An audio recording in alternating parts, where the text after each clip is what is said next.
میں حدیث سنانے لگا ہوں، اللہ کرے میری مائیں بہنیں بچیاں مجھ سے ناراض ہوں، غصہ کر جائیں اور غصہ کر کے کہیں آج کے بعد ہم نے ایسے نہیں کرنا۔ اللہ کرے کہ باپ ناراض ہو جائیں آج اور وہ کہیں کہ بالکل ٹھیک ہے، ہمیں غصہ آیا ہے، ہم نے بیٹیوں کی یہی تربیت کرنی ہے، بھائی بھی آج کے بعد اس پہ بضد ہو جائے، یہی کام کرنا۔ حضور نے فرمایا جو بیوی اپنے شوہر کے کپڑے دھوئے گی، کیسے خوبصورت جملے ہیں، فرمایا جس نے اپنے شوہر کا ایک جوڑا دھویا اللہ اس کو 1000 نیکی عطا فرمائے گا۔ کیا کیا اس نے جی؟ اور اگر 4 دھوئے تو، اور اگر 10 دھوئے، جس بی بی نے ایک جوڑا خامد کا دھویا 1000 نیکی ملے گی۔ فرمایا اللہ 2000 گنا معاف فرما دے گا۔ اور جس بی بی نے ایک جوڑا اپنے خامد کا دھویا، میرے رسول پاک صلی اللہ تعالی علیہ وسلم فرماتے ہیں اللہ اسے اپنے قرب کا 1000 درجہ عطا فرمائے گا۔ جس نے ایک جوڑا اپنے خامد کا دھویا، سید عالم صلی اللہ تعالی علیہ وآلہ وسلم نے فرمایا عورتیں گلہ کرتی ہیں شوہروں کا، شکوہ کرتی ہیں۔ میں پھر عرض کرتا ہوں، میری حیثیت ایک ناقل کی ہے، بہت سی غلطیاں، بہت سی کوتاہیاں زندگی کا حصہ ہیں، ایک ناقل ہوں، بات پڑھتا ہوں آگے بیان کر دیتا ہوں۔ میں جدوں دی تیرے گھر آئیاں سکھ ویکھیا ہی نہیں، جب جد دی تیرے ال آئیاں نا تب وہ دیکھو کتنا اعلیٰ ہے، وہ اس کی بیوی کتنی۔ حدیث سنانے لگا ہوں، میرے رسول پاک صلی اللہ علیہ وسلم نے فرمایا جس بی بی نے ایک دفعہ کہہ دیا اپنے شوہر سے کہ جب سے تیرے پاس آئی ہوں بھلائی نہیں دیکھی، ایک دفعہ کہا، ایک دفعہ بولی کہ جب سے تیرے پاس آئی ہوں بھلائی نہیں دیکھی، رسول پاک فرماتے ہیں اللہ اس کی 70 سال کی عبادت ضائع کر دے گا۔ اس عورت کے 70 سال کے نیک اعمال ضائع ہو گئے، جس نے ایک بار بلے شاہ آسمانی اڈدیاں پڑھنا ہے، آ جڑا گھر بیٹھا انہوں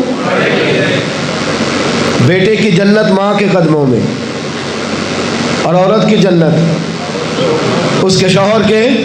آپ بڑے راضی ہو رہے ہیں، کچھ دنوں کے بعد مضمون آ رہا ہے میاں بیوی کے حقوق کا، آپ نے بھی پھنسنا ہے وہاں، لیکن آج جو عنوان ہے میں اسی پر بات کر رہا ہوں۔ نبی پاک صلی اللہ تعالی علیہ وآلہ وسلم نے فرمایا جو عورت ایک بار کہہ دے کہ بھلائی نہیں دیکھی، فرمایا اللہ تبارک و تعالیٰ اس کے 70 سال کے نیک اعمال ضائع کر دے گا۔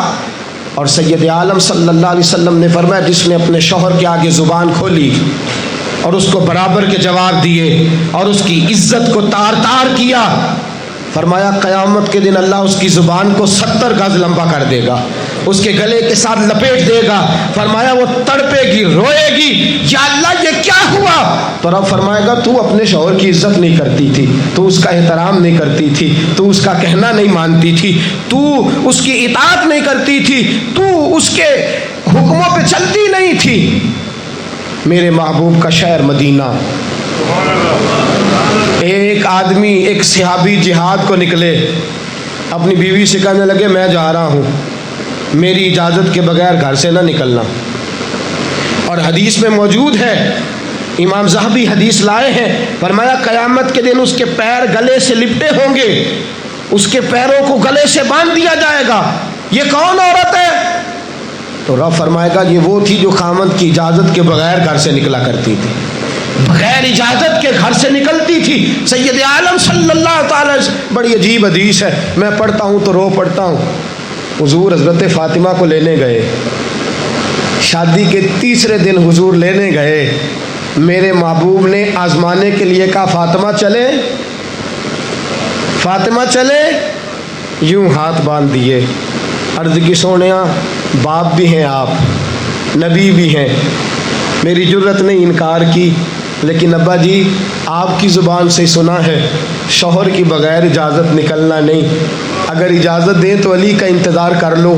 عزت والے رسول کی عزت والی بیٹی نے جب کہا نا سونے اجازت دیں تو انتظار کر لو، کریم رسول کی آنکھوں میں آنسو آئے۔ فاطمہ کہتی ہے میرا کچا گھر اور میرے رسول پاک نے اپنی طامت کو سمیٹا اور سمیٹ کر نبی کریم علیہ السلام کچی زمین پر دیوار سے ٹیک لگا کے بیٹھے. آج عجیب ہے، جناب علی بھی دیر سے آئے، پہنچے، حضور کو بیٹھے دیکھا، یوں نظر اٹھی. حضرت علی سے میرے مصطفیٰ نے پوچھا، حضرت علی سے مدینے کے محبوب نے پوچھا کہ علی گر تو اجازت دے تو بیٹی کو لے جاؤں. حضرت علی پھوٹ پھوٹ کے روئے، میرا روپ بھی نہیں تے میرا رنگ بھی نہیں تے مینوں یار منان دا ڈنگ بھی نہیں. تو امیر حرم، میں غریب بے نوا، تو کجا من کجا. سونیا علی جتنی بھی عزت ہے تیرے قدموں کی برکت سے ہے، حضور میں اجازت دوں. فرمایا فاطمہ کو میں نے سکھایا ہے، اور فاطمہ کہتی ہے جب تک علی نہیں آئیں گے میں جاؤں گی نہیں. حضرت علی رضی اللہ تعالیٰ میں بولے، کہنے لگے یا رسول اللہ دعا کیجئے گا اللہ فاطمہ کے ان اعمال کی برکت سے مجھے قیامت میں بھی بہتر صلہ عطا فرمائے. دوستو، رسول کریم صلی اللہ تعالیٰ علیہ وسلم کا شہر مدینہ، ایک عورت خامد پابند کر گیا کہ میں جہاد کو جا رہا ہوں، میرے پیچھے سے گھر سے نہ نکلنا، گھر سے نہ نکلنا. امام غزالی نے مکاشفۃ القلوب میں لکھا گھر سے نہ نکلنا. بیوی کو پابند کر گیا، 4 گلیاں چھوڑ کے اس کا باپ رہتا ہے عورت کا. پیغام آیا تیرا باپ بیمار ہے. جو بیٹی کو باپ سے محبت ہوتی ہے کوئی پیمانہ ہی نہیں کہ کوئی ناپ سکے، کوئی ترازو نہیں کہ کوئی تول سکے. بیٹی باپ کے سینے پہ چڑھتی ہے تو لگتا ہے اللہ نے ساری رحمتیں اڈیل دی ہیں، سارا کرم آ گیا ہے. بیٹی کو دیکھ کے تھکاوٹیں اترتی ہیں. بیٹی ایک ایسا رشتہ ہے کہ باپ جڑا رہتا ہے بیٹی سے. بیٹی کو پیغام آیا کہ تیرا باپ بیمار ہے. بیٹی کہنے لگی میں نہیں جاؤں گی، میرا خامد پابند کر گیا ہے. خامد نے اس لیے پابند کیا ہے کہ مصطفیٰ نے مجھے پابند کیا تھا بغیر اجازت نہ جانا. ٹیلی فون ہے کوئی نہیں خامد کو کر لوں، خبر مجھے کوئی نہیں وہ کس میدان میں جہاد کر. جاؤ میرے مصطفیٰ سے پوچھوں جاؤں کہ نہ جاؤں. توجہ ہے، باپ بیمار ہے، باپ پوچھو جاؤں کہ نہ جاؤں. رسول پاک نے فرمایا اس سے کہو خامد کی اطاعت کرے گی تو اللہ بہتری جزا عطا فرمائے گا.